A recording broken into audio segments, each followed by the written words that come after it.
Two investors, two properties. Same price, $300,000. Same year purchased, 2020. 5 years later, one property generated over $127,000 in profit and cash flow. The other lost $43,000 and became a financial nightmare. What happened? And more importantly, how do you make sure you buy the winner and not the loser? In the next 18 minutes, I'm going to show you the hidden factors that separate winning investments from money pits, factors that most investors completely overlook. Let's dive. Today, we're talking about something that could literally save you hundreds of thousands of dollars. Here's the thing that nobody tells you when you start investing in real estate. Price means nothing. Well, okay, it means something, but it's probably 20% of the equation, not 100% like most people think. I see this all the time. Investors get excited because they found a cheap property or a property under market value, and they think they've won. Then 2 years later, they're drowning in unexpected costs, dealing with nightmare tenants, and watching their investment bleed money every single month. Meanwhile, someone else buys a property at the same price in a different location or with different characteristics, and they're printing money. So today, I'm going to break down a real case study, two actual properties, both purchased for $300,000, and I'm going to show you exactly why one succeeded and one failed. More importantly, I'm going to give you a framework so you never make this mistake. If you're serious about real estate investing, hit that subscribe button right now because we go deep on this stuff every single week. Alright, let's meet our two properties. The first property was in Austin, Texas, specifically a suburb called Pflugerville. It was a 3-bedroom, 2-bath single-family home built in 2005 with 1,650 square feet. The condition was good with minor cosmetic updates needed. Purchase price was $300,000 with a $60,000 down payment at 20%, leaving a mortgage of $240,000 at 3.875%. The investor did thorough homework, looked at job growth in the area, school ratings, and noticed something interesting. A major tech company had just announced they were opening a facility 15 minutes away. The second property was in Cleveland, Ohio, in an inner-ring suburb. It was also a 3-bedroom, 2-bath single-family home, but this one was built in 1978 with 1,800 square feet. The condition was listed as turnkey and ready to rent. Same purchase price of $300,000, same down payment of $60,000 at 20%, same mortgage of $240,000 at 3.875%. This investor was attracted to the higher rental yield in Cleveland. On paper, they could charge more rent relative to the purchase price. The property was marketed as turnkey and cash flow positive from day one. Both investors thought they were making smart decisions. Both properties were priced the same. Both seemed like solid investments. 5 years later, here's what actually happened. The first property had total rental income over 5 years of $102,000, property appreciation of $175,000, making it now worth $475,000, total expenses of $95,000, equity built through mortgage paydown of $45,000, net cash flow of $7,000, and total profit on paper of $227,000. That's an 11.7% cash-on-cash return annually and a total ROI of 378%. The second property had total rental income over 5 years of $78,000, property appreciation of only $15,000, making it worth $315,000, total expenses of $121,000, equity built of $32,000, net cash flow of negative $43,000, and a total loss of $11,000. This was a losing investment. Same price, completely different outcomes. So what the hell happened? Let's break it down factor by factor, because this is where the real education begins. Location microdynamics. Everyone says location, location, location, but what does that actually mean? It's not just about the city. It's about the microlocation and where that location is going. Let's look at what the first investor identified. The Austin property was in an area with job growth where the metro was adding 50,000 plus jobs annually. Population growth was 3% year over year. Samsung had announced a new facility 12 miles away. The school district was rated 8 out of 10 and improving. Infrastructure included a new highway expansion that was planned. The walkability score was 45, which is drivable but improving. And the crime trend was declining 5% year over year. Here's what most investors miss. This wasn't just buying in Austin. This was buying in the path of growth. That Samsung facility meant thousands of high-paying jobs coming to that specific area. Now let's look at the second situation. The Cleveland property was in an area where job growth in the metro was flat to slightly declining. Population growth was negative 0.5%, meaning the area was actually shrinking. Several major manufacturing employers had closures in the past 5 years. The school district was rated 4 out of 10 and declining. Infrastructure was aging with no major improvements planned. planned. The walkability score was 52, slightly better actually, but the crime trend was increasing 3% year over year. The second investor bought in a declining market. Not a terrible market, Cleveland has its strengths, but this specific suburb was in structural decline. Here's the key insight. It's not about now, it's about the trajectory. The first property was in a location on an upward trajectory. Even if it was less developed in 2019, the fundamentals pointed up. The second property was in a location on a downward trajectory. Even though it had better walkability and lower crime in 2019, the trend was negative. This alone explained about $100,000 of the difference in appreciation. But there's more. Hidden property conditions. Here's where the second investor got absolutely burned, and this is so common it hurts to talk about. Remember, that property was listed as turnkey and cash flow ready. The investor did get an inspection, but here's what they didn't catch. In year one, the HVAC system was 18 years old and it failed in winter, costing $6,500 to replace. The water heater was 14 years old and it leaked, requiring a $1,200 replacement. The roof was 22 years old and started leaking, needing $8,000 in repairs. In years 2 and 3, there was foundation settling that was minor but cost $3,500 to address. The plumbing had galvanized pipes that were corroding, costing $4,200 to replace sections. The electrical panel was outdated and required a $2,800 upgrade for insurance requirements. In just the first 3 years, over $26,000 was spent on major repairs. These weren't upgrades, these were necessities. Here's the brutal truth. A 1978 house has systems that are nearing end of life. Even if they're working when you buy, they're ticking time bombs. The first property had a different story. Being built in 2005, the HVAC system was 14 years old and still had 5 to 10 years of life. The roof was 12 years old and good for another 8 to 10 years. The water heater was 8 years old. It had modern plumbing and electrical throughout. The major repairs over 5 years totaled only $3,200, which was a minor AC repair and a water heater replacement in year 4. That's a $23,000 difference right there. But here's the lesson. It's not just about the age of the property. It's about understanding the life cycle of major systems and budgeting accordingly. When you're evaluating a property, don't just ask, does it work? Ask, when was it last replaced and when will I need to replace it? Roofs last 20 to 30 years. HVAC systems last 15 to 20 years. Water heaters last 10 to 15 years. Appliances last 10 to 15 years. Windows last 20 to 30 years. This is where a good inspector and general contractor consultation before purchase is worth its weight in gold. Tenant quality and market demand. Alright, let's talk about something that doesn't show up in the listing photos. Tenant quality and rental demand. The first property in Pflugerville attracted young professionals working in tech. The average household income was $75,000 to $95,000. Rental duration averaged 2 to 3 years per tenant. The vacancy rate in the area was 4 to 5%. Tenant quality was high with good credit scores and stable employment. Over 5 years, the first tenant stayed for 2.5 years before leaving to purchase their own home. There was a 3-week vacancy. The second tenant is currently in year 2.5. Total vacancy was less than 4% of the ownership period. These tenants paid on time, took care of the property, and when they left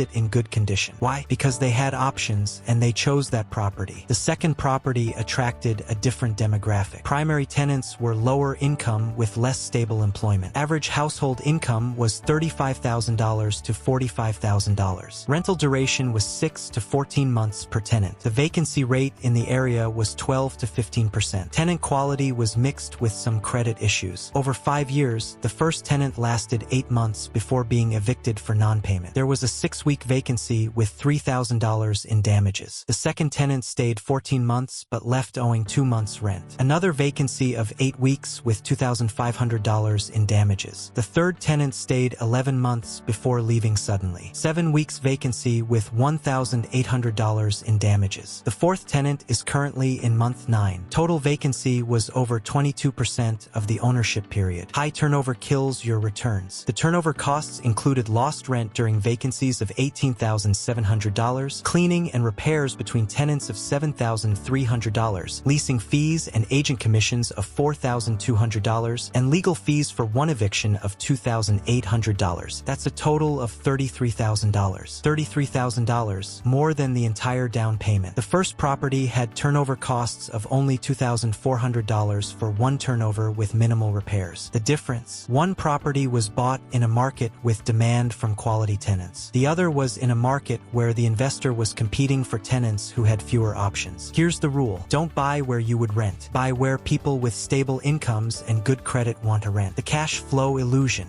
Remember how the second investor was attracted to Cleveland because of better cash flow? Let's talk about that. The projected numbers looked like this. Monthly rent of $1,800, mortgage payment of $1,134, property taxes of $320, insurance of $110, property management of $180, and maintenance budget of $90. The expected monthly cash flow was negative $34. Wait, negative? Why would anyone buy that? The thinking was to bank on appreciation, which didn't happen, mortgage paydown, which did happen but slowly, tax benefits from depreciation, and the idea that paying $90 a month is fine for building equity. But here's what actually happened. The average rent achieved was $1,650 due to market softness and tenant issues, not the projected $1,800. The actual vacancy rate was 22% versus the budgeted 5%. Maintenance averaged $485 per month versus the budgeted $90. Turnover costs averaged $550 per month when spread over 5 years. Capital expenditures for major repairs averaged $437 per month. The actual monthly cash flow was negative $716. Negative $700 per month. This is what I call the cash flow illusion. On paper, the numbers work. In reality, you're hemorrhaging money. The first property looked worse on paper initially. Monthly rent was $1,700. Mortgage was $1,134. Property taxes were $385. Insurance was $125. Property management was $170. And maintenance budget was $150. The expected cash flow was negative $264. Actually worse than the second property on paper. But the purchase was made because of belief in appreciation potential, conservative budgeting, and having reserves in place. The actual experience was different. Rent grew to $2,400 by year 5 due to market growth. Vacancy was 4% as budgeted. Maintenance was $135 per month, actually below budget. Turnover was minimal. Year 1 cash flow was negative $180 per month. Year 5 cash flow was positive $520 per month. The 5-year average was positive $117 per month. The lesson: don't chase cash flow. Chase appreciation and demand. Cash flow in strong markets will come as rents rise. Financing and leverage. Both investors put down 20% and got similar interest rates. But there's more to financing than that. Let's talk about property taxes first. The first property had taxes of $4,620 per year in year 1, which was $385 per month. By year 5, that increased to $6,180 per year or $515 per month. That's an increase of 33.7% due to appreciation. The second property had taxes of $3,840 per year in year 1, which was $320 per month. By year 5, it was $4,020 per year or $335 per month. That's an increase of only 4.7%. Now, you might think the second property wins because of lower taxes. Wrong. The first property's taxes went up because the property value went up. The owner is complaining all the way to the bank. The second property's taxes stayed low because it barely appreciated. Insurance costs matter too, and this is where location really shows its impact. The second property's insurance journey went like this. Year 1 was $1,320 per year. Year 3 jumped to $1,680 per year due to neighborhood claim history. And year 5 was $2,100 per year because better rates couldn't be found. That's an increase of 59%. The first property had insurance of $1,500 per year in year 1 and $1,650 per year in year 5. That's only a 10% increase. Why the difference? Declining neighborhoods see more claims from theft, damage, and liability issues. Insurance companies adjust prices accordingly. Here's something interesting that happened in 2021 when rates dropped to 2.5 to 3%. Both investors considered refinancing. The first investor successfully refinanced to 2.75%, lowering the monthly payment by $240. The second investor applied but was denied because the property didn't appraise high enough to meet lender requirements for 20% equity. Appreciating properties give you options. Declining or flat properties lock you in. The psychological factor. We need to talk about something nobody discusses enough: the mental and emotional toll of a bad investment. After 5 years of dealing with difficult tenants, unexpected repair costs, negative cash flow eating savings, and stress with sleepless nights, the second investor said, and I quote, "I hate this property. Every time my phone rings, I assume it's bad news. I'm selling selling as soon as I break even. That's what a bad investment does to you. It doesn't just drain your bank account, it drains your energy and your enthusiasm for investing. Meanwhile, the first investor rarely deals with tenant issues, has a property manager handling everything smoothly, watches equity grow each quarter, and is already shopping for property number 2. Good investments energize you. They make you want to do more. Bad investments make you want to quit. And here's the real cost. While the second investor was stuck managing a nightmare property, they missed opportunities to invest elsewhere. Opportunity cost is real. The final breakdown. Alright, let's bring this all together. Here's why the same $300,000 purchase price led to completely different outcomes. The first property was in a growing market with an upward trajectory, while the second was in a declining market. The first property was 14 years old with good systems, while the second was 41 years old with aging systems. The first attracted high-income professionals with strong tenant demand, while the second had a limited options market. Vacancy rates were 4% versus 22%. Appreciation was $175,000 versus $15,000. Maintenance costs were $3,200 total versus $26,200. Turnover costs were $2,400 versus $33,000. Cash flow became positive by year 3 versus remaining negative all 5 years. Refinancing was successful versus being denied, and the investor experience was energized and expanding versus burned out and exiting. Here's the stunning part. If you just looked at the purchase price, these properties were identical, but every single underlying factor was different. The first property's 5-year results show a total investment of $60,000 for the down payment plus $7,000 in holding costs, which equals $67,000 total invested. Current equity is $280,000, which is the property value minus the loan balance. Net profit is $213,000, giving an ROI of 318%. The second property's results show a total investment of $60,000 for the down payment plus $43,000 in negative cash flow plus $26,000 in repairs, which equals $129,000 total invested. Current equity is $83,000. Net loss is $46,000, giving an ROI of negative 35%. That's a $259,000 difference in outcomes from the same starting point. This is why due diligence matters. This is why you can't just look at price or cash flow on a spreadsheet. Okay, so how do you make sure you buy the winning property and not the losing one? Here's what you need to analyze before purchasing. For location analysis, and I mean not just the city, you need job growth data for the specific area over the past 5 to 10 years and projections. Look at population growth trends over 5 to 10 years. Research major employer announcements and expansions or closures. Check school district ratings and whether they're trending up or down. Get crime statistics and whether they're improving or worsening. Find out about infrastructure development plans like new roads or transit, and determine if the neighborhood trajectory is improving or declining overall. For property condition, you need to know the age of all major systems including HVAC, roof, water heater, and appliances. Get a professional inspection, not just a basic one. Obtain a contractor estimate for any deferred maintenance you notice. Budget realistically for system replacements you'll need in the next 5 years. Get a foundation and structural assessment done properly, and check the electrical and plumbing age and condition thoroughly. For tenant and rental demand research, look at average income levels in the immediate area. Assess employment stability of your target tenant demographic. Find out actual vacancy rates, not just what's advertised. Learn the average rental duration in the area from property managers. Study comparable rental rates in detail, and ask local property managers about tenant application quality they typically see. For your financial reality check, use conservative rent estimates and use the low end of the range. Assume 10 to 15% vacancy,